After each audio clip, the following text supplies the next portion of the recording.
Hello boys and girls, it's Game Cam here, and today is Monday after the NAF has just finished.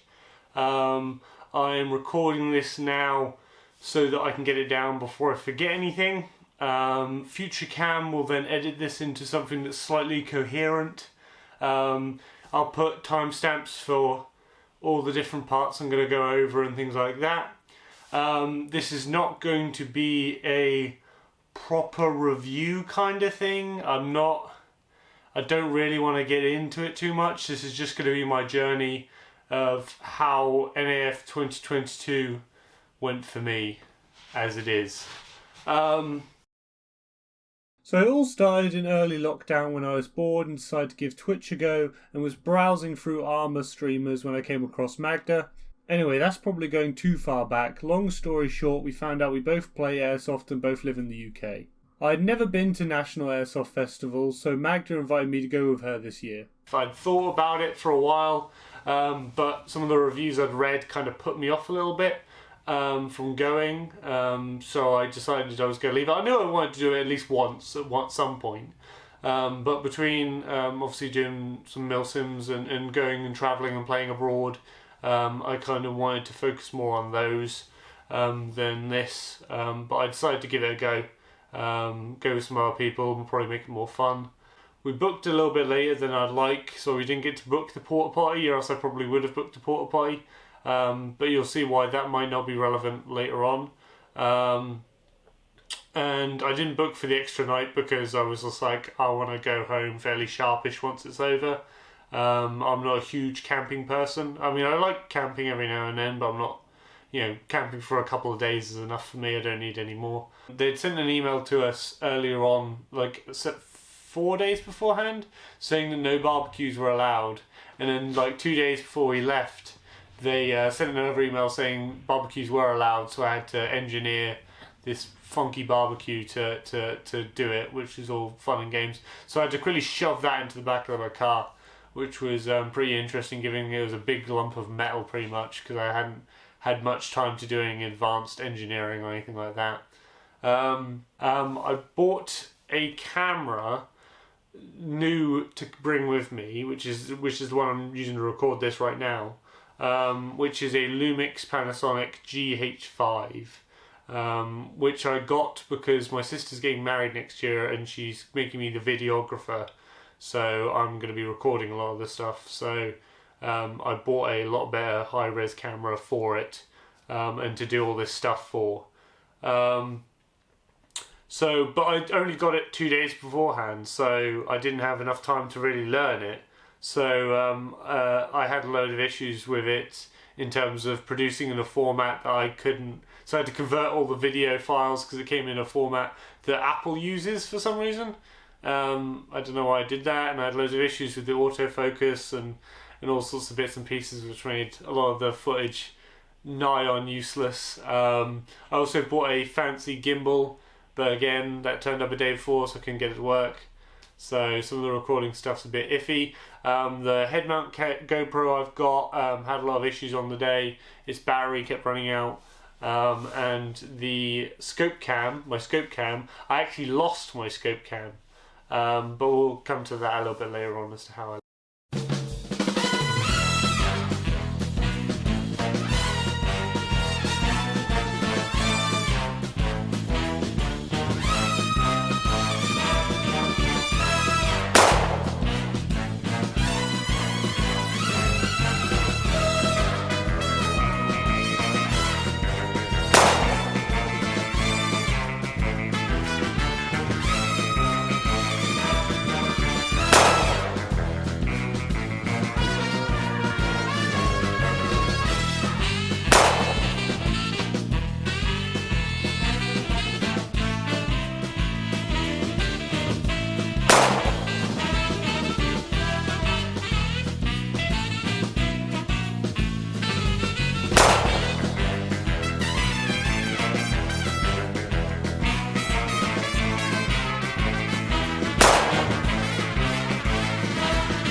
So the drive down from where I live to NAF was 4.5 hours.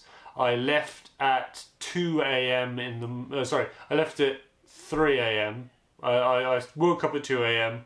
to pack my stuff away, and I left at 3 a.m. to go down there.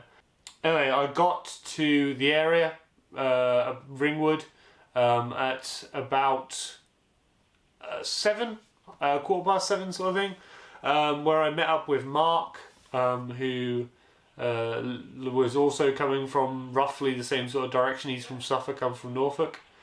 At around 8:15, we headed over the dual carriageway to the site. We then drove all the way down. It was quite a thin, like, one-car track, so I could see why they had a lot of problems with queuing and blockages and things like that, and occasionally that will come up later on. I drove all the way to the end, so I thought it might be a turn off on the side, but no, you keep driving until you get to basically the end of the dirt track, and that's where the camping site is. I then went down a sort of slight incline, and there was honestly hundreds of people were already there. It was 8:15, and apparently the doors opened at 8, and there were already hundreds of people there by the time I got there. It was crazy. So I eventually started working my way. There was no signs for the zones. Okay, so you had no idea which zone was which unless you had like the map out next to you, and even then it didn't necessarily map fix it to the actual area. So their map was kind of like roughly the area, but it didn't really match up. So some areas you weren't sure which one you were in. So I headed over to an area we had already pre-planned as 13, but sadly when I got there that was already overrun with people. So I had to head further north to a slightly clearer area, and I managed to find a nice area with some tree cover and things like that. So I parked up there. Mark, the person who I'd met before, he managed to get lost because his Apple Maps had taken him the wrong way or something like that. So he actually didn't turn up till about half an hour later. So I was on my own for a bit, and I had a load of people turn up, and I talked to them, and luckily they were all really nice people, and we managed to get some sort of areas lined out in terms of what they could have and what I could have. Because the problem is obviously you couldn't pre-book areas or anything like that, so it's all basically a free-for-all. Whatever land you can grab is yours sort of thing, and other people can come in and grab it as well. So when I turned up, obviously other people were turning up slightly later, so we had people coming from abroad and things like that, so I had to try and keep an area for them, reserve it sort of thing, which made it very hard, and I felt a bit of a dick going around telling everyone where they could camp or where they couldn't camp. But at the same time, I didn't want to have my friends and the people that were coming with me, have to go away and set up somewhere else. But as I said, they were really nice neighbours. We all got on really well. I'll get into more about them in a little bit. Eventually, Mark turned up and we got our tent sorted out. I had some issues with a blow-up sofa, which I got, which I bought beforehand, kind of as a flex, because I wanted to just be like, hey, I got a blow-up sofa. But it actually turned out really useful, and I'll come to that in a moment.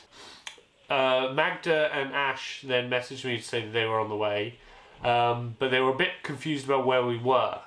I downloaded What 3 Words beforehand, which actually really helped out. I'd highly suggest, if you're going to NAF, download What 3 Words, because it's going to make it infinitely easier for your friends to find you if you set up somewhere, because sometimes it can be a bit difficult to describe exactly where you are, and people can get turned around really easy when you're driving through there.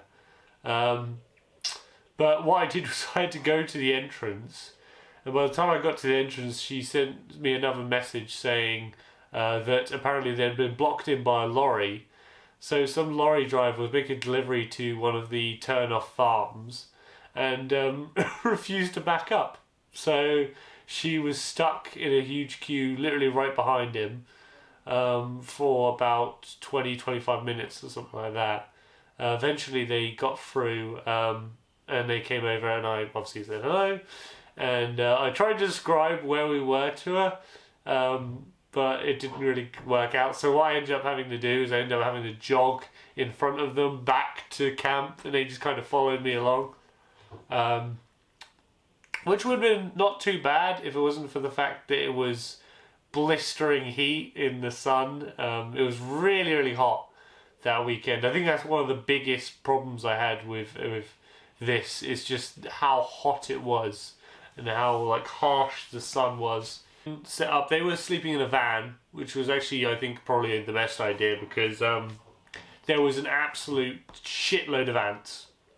Ants were fucking everywhere. Like, I don't know whether it was because of the weather or whether it is, but everything was just infested with ants. The ground was infested with ants. If you set your tent up, your tent was then infested with ants. Your stuff, if you put it on the ground, was then infested with ants. I must have had at least 2 colonies in my tent by the end of it. There were so many ants, it was unbelievable.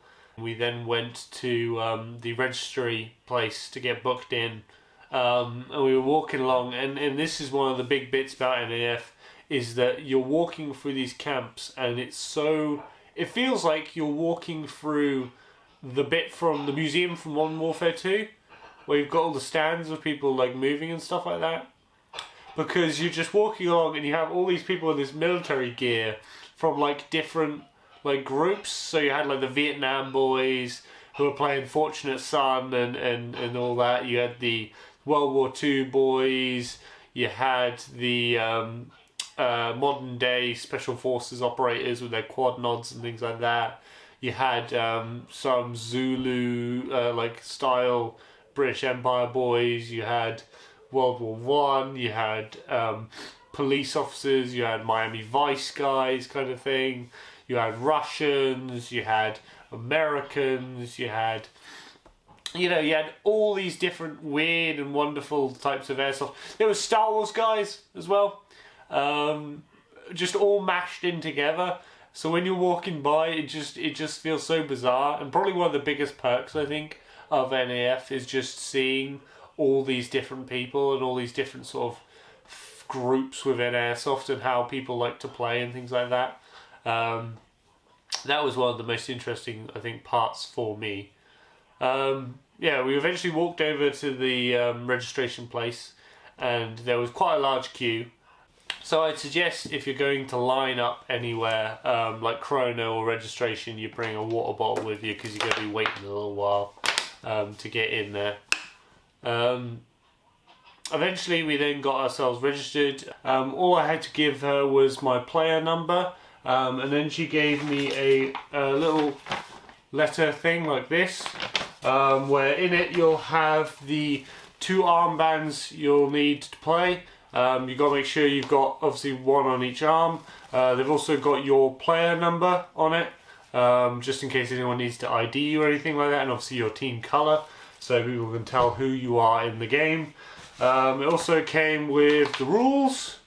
There was a map of the camping area and of the play area. There was some leaflets here for some of the stalls that were going on at the time. There was also a patch, and there was also this like wristband thingy that everyone put this on, but then when they obviously wanted to take it off, they had to cut it off. So there's a lot of people just cutting these and throwing them away. I didn't put mine on in the first place, so I've got that as a little souvenir. That's when Rob, Skinny, Nightwing and Rohan arrived. They had been travelling obviously from Belgium, so they had taken a obviously car trip, boat trip and a car trip. So they turned up a little bit later, about 1 o'clock. We then got all our guns together and all them ready, and then went over to the chrono. Chronoed our guns. Everything worked fine. Weirdly enough, they announced that they weren't chronoing green gas pistols. They would still chrono CO2 pistols, but anything that was like green gas was perfectly fine. So I ended up not having to chrono half the things that I'd brought with me, because most of my stuff I bring as pistols. They then had a shotgun and pistol game on, which I originally intended to want to go to, but everyone else decided they weren't really feeling it because they were tired, tired after the trip and travel and things like that. Wanted to save themselves for tomorrow, so I didn't end up doing the shotgun or pistol game. I was having some issues with some other bits and pieces as well, beginning to have issues with the cameras and things like that. So yeah, I decided I didn't want to do it. So maybe next time I will try it, but we'll see. So since we weren't doing the shotgun and pistol game, we decided to check out some of the stalls and things like that. So the stalls there, about a 50-50 split between food stalls and gear stalls. There was Viper there was Walk, there was Enola Gay, there was a few others as well, whose names escape me temporarily, sorry. And there was the 01 store itself. They'd set up a stall right next to the bar area, which I needed, but we'll get to that later on. They were all pretty good. There's loads of people selling second-hand things as well on the side of the path to the main area. There are people selling guns, gear, everything like that. Some people got some really good deals as well. So I'd suggest if you're trying to sell gear, it's probably a good place to go because you're going to get a lot of foot traffic. And if you're looking at buying some gear, it's also a good place to go because you're likely to find some bargains. As long as you're checking against the retail price, and mainly just chill around camp. I set up a barbecue using the bits and pieces that I brought with me, and had done some burgers and things like that, and they were really nice and quite successful. We hung out with the neighbours, had a good time, had a nice chat. So yeah, so Friday's pretty much, if you're not doing the pistol and shotgun game, just turn up, set up your tent, and then hang out for the most part. There's not much else going on really. And then brings us to Saturday. Saturday, about 7:30, I got woken up by Rob sorting out his gear. Everyone else then woke up and we all sorted our gear out. Once we got all our kit together, I'd grabbed my camera and went down with them to the briefing area to record the brief, and I was hoping to run back and drop on my camera, grab my gear and then go back. The problem is that the briefing was late and there wasn't much of a briefing from what I understand. I obviously realised this, turned my camera off and quickly ran back to camp, grabbed my gear and ran back. In my urgency though, I stepped on my safety spectacles and broke them. That's when the 01 store actually came to save my ass, because I did have a spare pair of goggles, but they were pretty shit.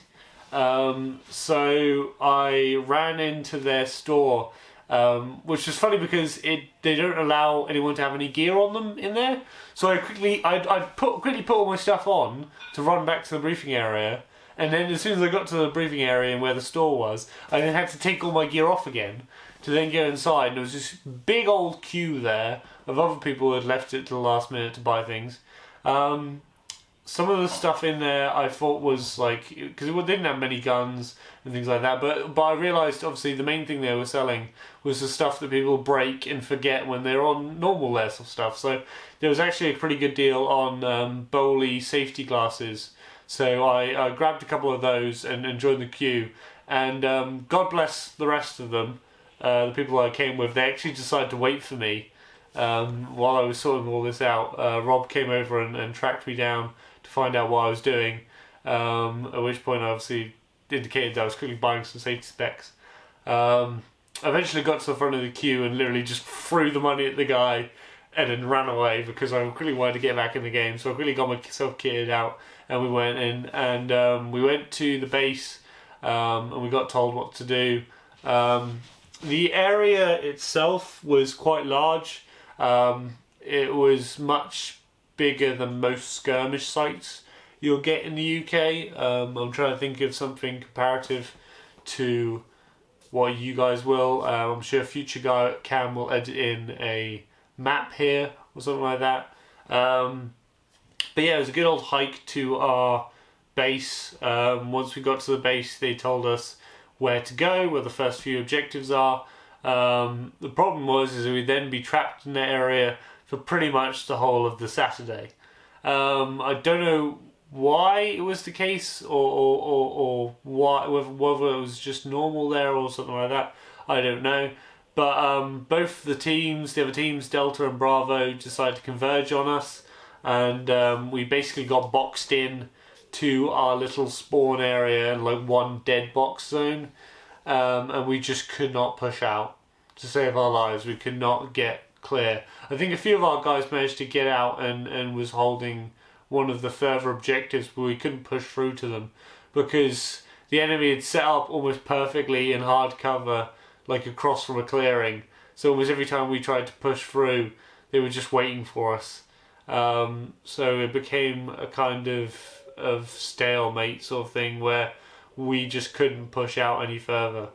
So we ended up just sitting there and just kind of wandering around and chatting and sort of that sort of stuff.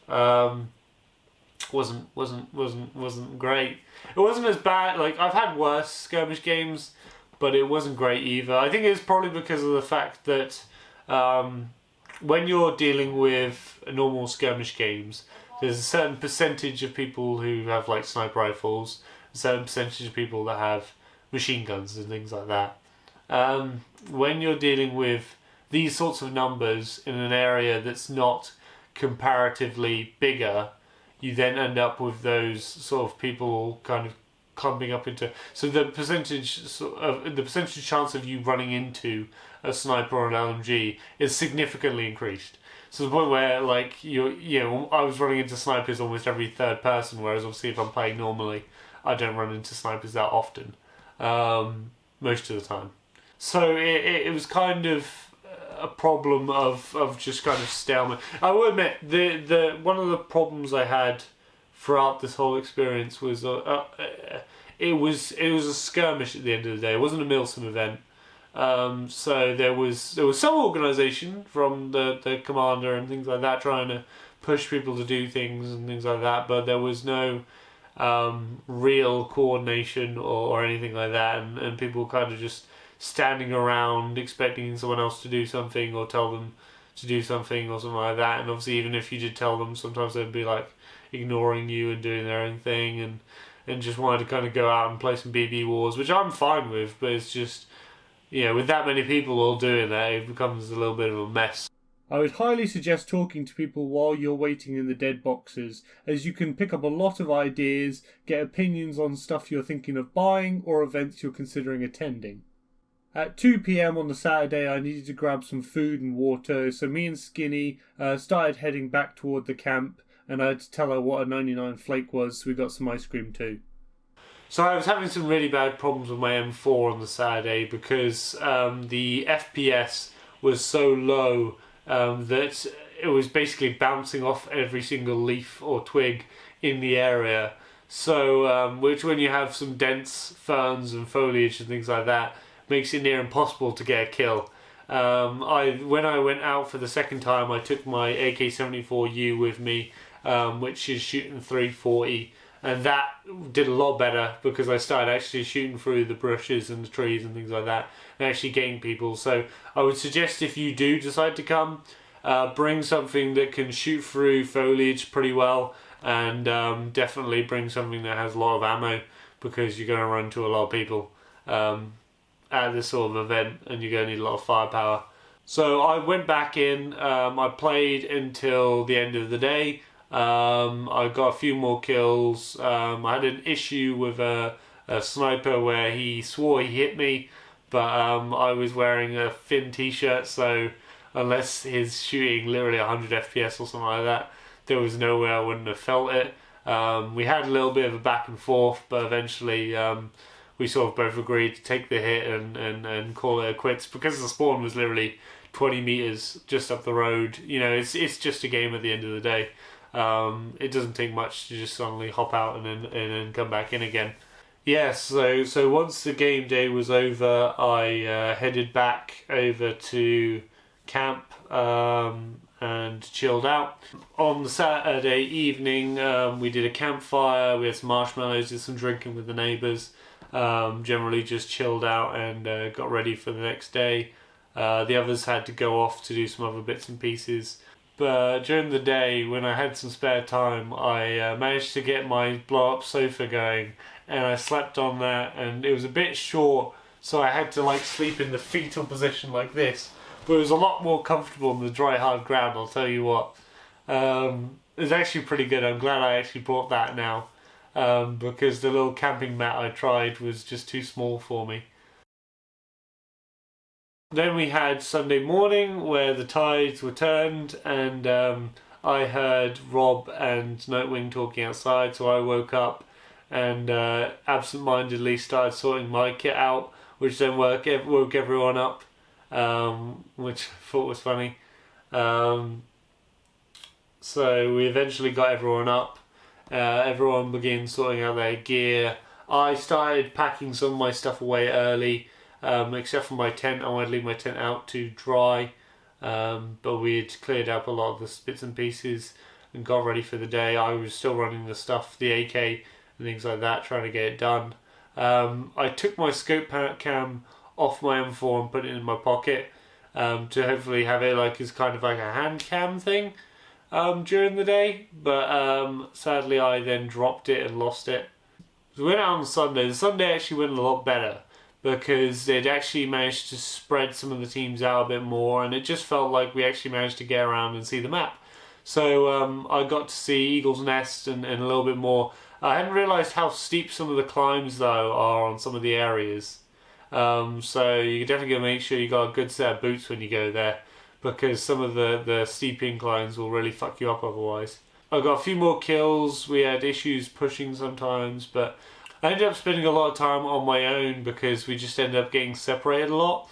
I would highly suggest, if you're thinking about going to NAF with other people you want to stay with, I would suggest getting radios or some sort of way of communicating between yourselves, because it's really easy to get caught up in a fight somewhere, die, go to a respawn, and then get dragged into another fight somewhere else, and just find that you're separating out a lot.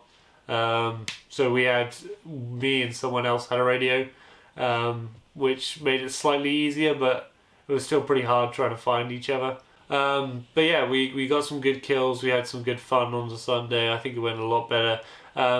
As a team, the others actually did really well on the second day, because obviously we got our arse handed to us on the Saturday. We managed to almost pull it back on the Sunday. It was actually quite incredible. Eventually though, one of the other teams won. I was going to say Delta, but I'm not actually too sure who won. I can't actually remember who won. Anyway, we didn't win, so that's all that matters. I got given a custom ration box by Mark. I also got given this cool patch by Skinny. But yeah, on the Sunday we then, once we'd finished playing, we went back to camp. I packed my tent away after it dried off, and then we got ready to go. Magda did a live stream, which was a lot of fun. It says it's live, but I don't know, we'll see. We'll find out. Need to finish packing. Go. Yeah, it is saying it's live.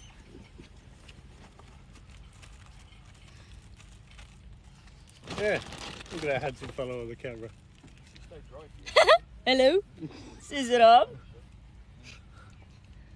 Cam is somewhere there. 2018 we had to work. Come on, Cam. Do something funny. Don't get Straight. fun, please. Straight. He moved the chair. Game can. Straight. I go straight.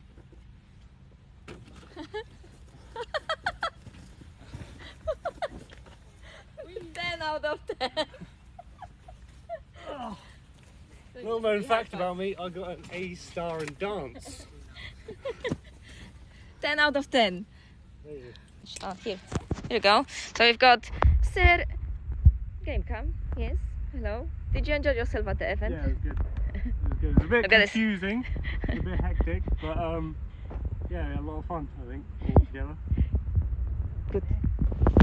Mr. Rob. Hello, people from the internet. Don't want to stay here too long. So, let's you'll be finishing packing. just turned. Just turned 18, yes. I'm holding on. Mega Fire siema. Mr. Hedgehog. Mr. Kev, yes. Our bartender. Pan Nightwing, Mr. Nightwing packing his tent. Hello there. His tent? His tent? Oh, this is your tent. Rohan. Son of Rohan. Son of Rohan. Yes. Mr. Mark. And Lady Lisa. Here she is. The pretty one.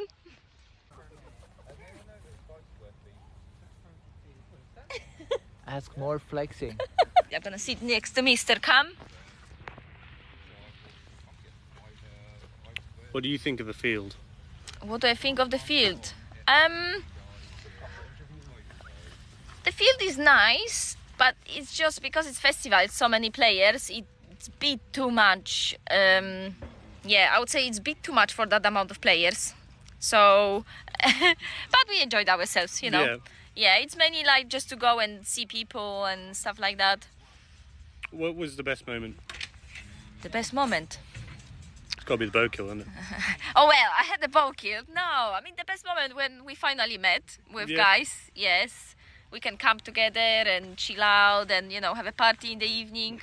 I hope I'm not blocking the microphone. I don't know which side it is. Yes, so I managed to get the kill with an airsoft bow. Yes, Marcus. Hello there. Hello there. Yes, Marcus on the side, but yeah. I managed, so I'm very happy. It was a hard work with that amount of players, but we enjoyed ourselves definitely. Jakieś poważne straty lub obrażenia odniesione? Tak, Rob.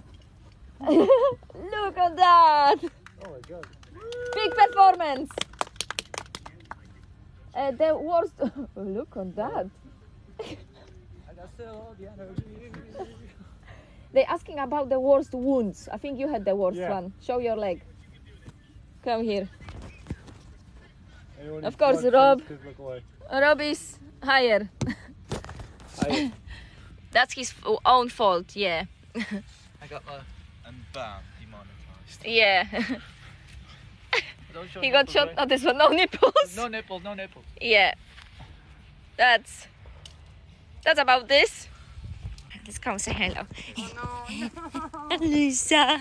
I'm too tired for this shit. I'm tired as well. We just wanted to quickly say hello. Hi. Hello. Hi. How are you doing, Rob?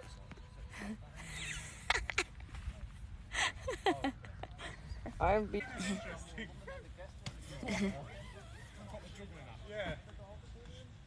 Pew. Frisbee with mixing with the. Ooh. Nightwing. Hello there. So we took the group picture, everyone said their goodbyes, and then everyone started to head off. And I started the long drive back home. I left at about 6:30, and I didn't get home till about 10:30, 11. I was absolutely knackered at the time. I quickly had a snooze in a bed, which felt absolutely bloody amazing. So, final views and opinions on NAF. NAF is an airsoft camping weekend, but not in the way you necessarily think of it. Do not think of it as airsoft camping, but think of it as camping airsoft. So it's camping with a load of people walking around with toy guns and things like that, and you get a little bit of playing on the side maybe, but like it's mainly about the social aspects of meeting people and things like that. So if you can go on your own, you'll probably end up making some friends. But if you're outgoing and like an outgoing person, if you're a bit more of an introvert, then you probably want to make sure you're going with friends.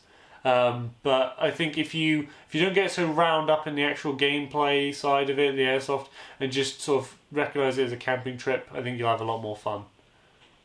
Hello, this is Future Cam. This video was a pain in the ass to make because I recorded hours of mumbling about NAF on the Monday, which I had to go through now multiple times to try and make something coherent. Probably would have been easier just to re-record all the voiceover.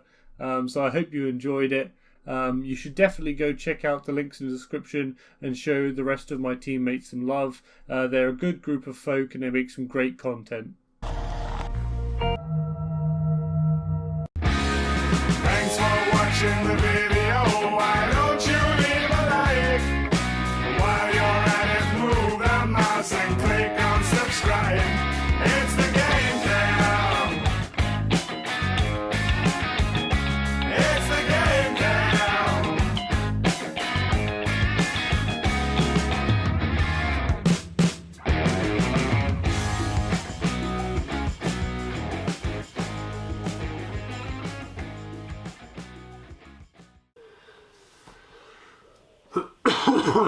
Oh, God bless you, Future Cam, going through this shit. Oh.